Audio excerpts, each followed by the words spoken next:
আসসালামু আলাইকুম। আশা করি সকলে ভালো আছেন। ইয়াবা আলহামদুলিল্লাহ, আপনাদের দয়ায় আমি ভালো আছি।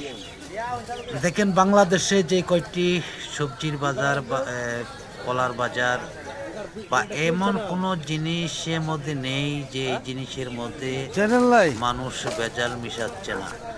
আসলে আমাদের কেন রোগ জীবাণুর থেকে আমরা মুক্তি পাচ্ছি না? যেমন হাড় ক্ষয়, কিডনি, লিভার নষ্ট হয়ে যাচ্ছে।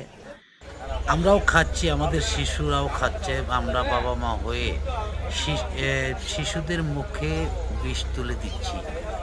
দেখা গেছে যে একটি পরিবার বাঁচাবার জন্য লক্ষ লক্ষ পরিবারকে ধ্বংস করে দিচ্ছে অসাধু ব্যবসায়ীরা।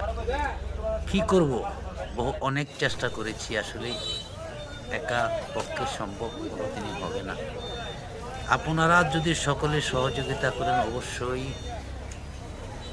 চেষ্টা করলে এটা নির্মূল করা সম্ভব হবে, তাছাড়া মনে হয় সম্ভব হবে না।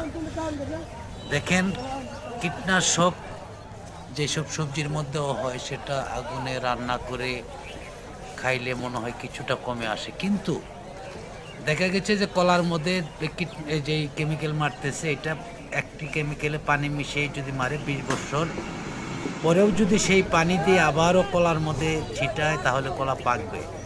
এটা একটি অ্যাসিডের মতন বিষাক্ত, এবং এটা অল্প দিনে দেখেন শক্ত জিনিসটাকে নরম বানিয়ে ফেলায়। সকলে ভালো থাকুন, সহযোগিতা